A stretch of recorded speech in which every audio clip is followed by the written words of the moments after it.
Você sabia que já foi feito um transplante de cabeça humana? Isso mesmo. E o mais surpreendente é que o procedimento funcionou. Um médico italiano, Sergio Canavero, há anos trabalha nesse projeto revolucionário, com o objetivo de transplantar cabeças humanas para novos corpos. A primeira tentativa foi feita com corpos mortos.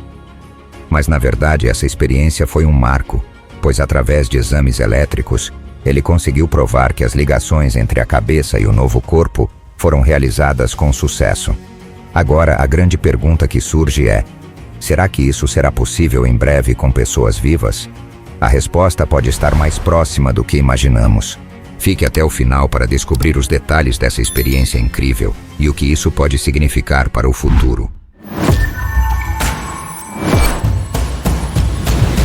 Canal Desperta Fé. Olá a todos do canal Desperta Fé. Que a paz do Senhor Jesus Cristo esteja com você e toda a sua família. Hoje vou falar de um tema muito polêmico e que poucos estão cientes.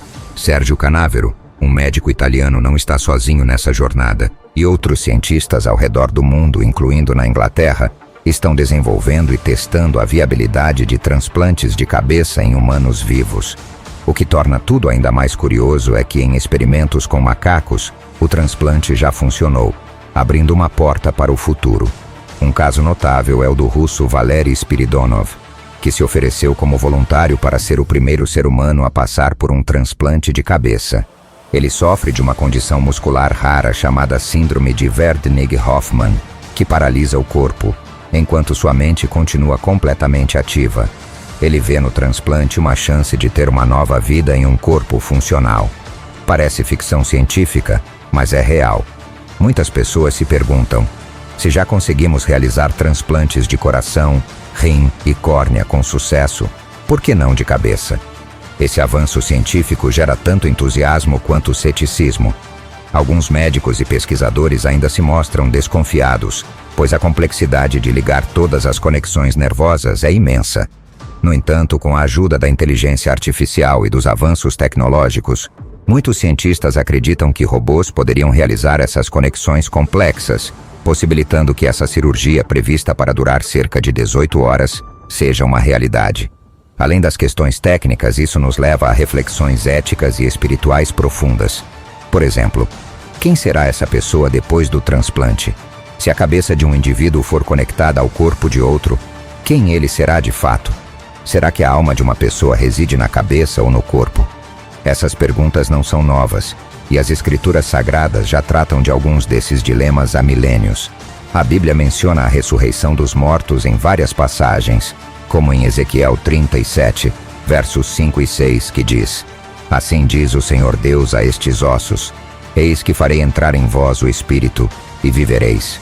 E porei nervos sobre vós, e farei crescer carne sobre vós, e sobre vós estenderei pele, e porei em vós o Espírito, e vivereis, e sabereis que eu sou o Senhor. Essa passagem nos mostra que, segundo as Escrituras, o corpo e o espírito podem ser reunidos novamente pela vontade de Deus. A questão que surge é: até que ponto o homem, por meio da ciência, pode intervir nesse processo natural? Outra questão importante é se a realização de um transplante de cabeça ultrapassaria os limites impostos pela moral e pela fé. Em Gênesis capítulo 2 e versículo 7, lemos que o Senhor Deus formou o homem do pó da terra e soprou em suas narinas o fôlego da vida, e o homem tornou-se alma vivente. Isso nos leva a crer que a vida, segundo a Bíblia, começa com o sopro de Deus, que é dado pela respiração. Em muitos casos, os médicos utilizam a perda da respiração como um dos sinais da morte clínica, o que pode justificar o uso de órgãos para transplantes. Por outro lado, se o corpo de uma pessoa já não respira e sua capacidade respiratória foi interrompida de forma irreversível, segundo as Escrituras, isso poderia indicar que sua alma já não habita mais aquele corpo. Em Jó 34, versículo 14, está escrito: Se ele, Deus, pusesse o coração sobre o homem e recolhesse para si o seu espírito e o seu fôlego, toda a carne juntamente expiraria, e o homem voltaria para o pó. Isso sugere que uma vez que a alma deixa o corpo, ele volta a ser apenas matéria. No entanto, no caso de um transplante de cabeça, se a pessoa doadora já tiver passado por essa morte espiritual, Conforme os critérios bíblicos, alguns estudiosos da fé acreditam que o procedimento poderia ser permitido, já que a alma teria deixado o corpo. Então, ao transplantar a cabeça de uma pessoa viva para um corpo que já não possui uma alma, o novo corpo seria comandado pela alma da cabeça transplantada. Mas isso ainda levanta outras questões espirituais. Quem é essa nova pessoa? Se a cabeça é de um indivíduo e o corpo de outro, quem realmente habita esse novo corpo?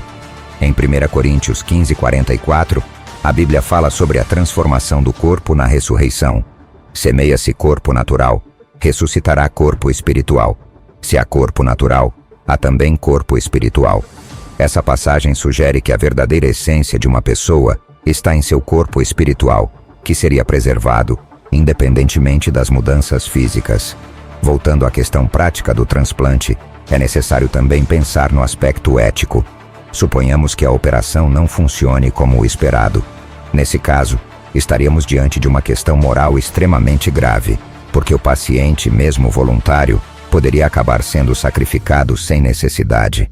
A Bíblia deixa claro que a vida é sagrada, como vemos em Êxodo 20:13.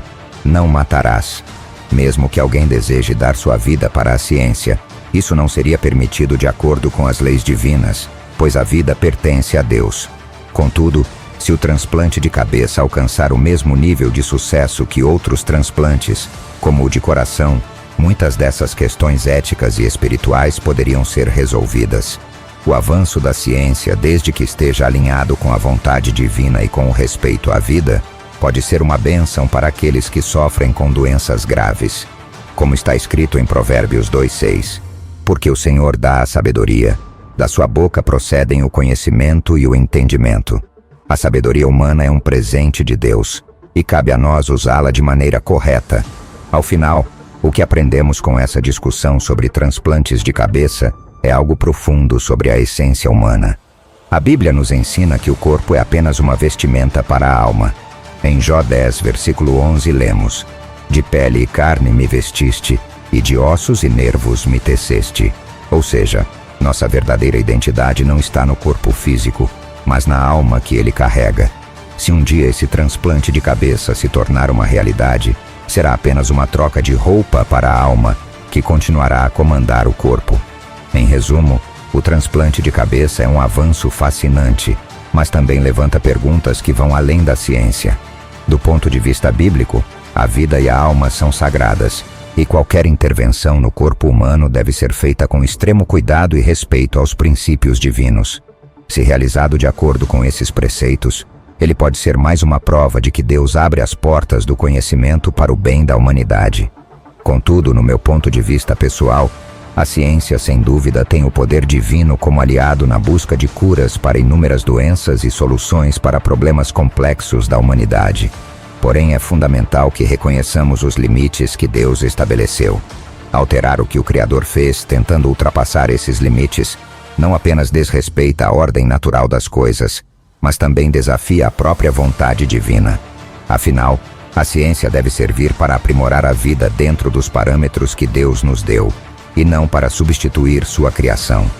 Quando ignoramos esse equilíbrio sagrado, corremos o risco de cair em desobediência e de nos afastarmos do verdadeiro propósito que Deus nos destinou: ser guardiões de sua obra e não seus modificadores. Assim, enquanto avançamos, devemos lembrar que o conhecimento é uma dádiva de Deus, mas seu uso inadequado pode nos levar a consequências espirituais que não podemos ignorar. Agora, quero saber de você. Qual a sua opinião sobre tudo isso? Deixe aqui nos comentários.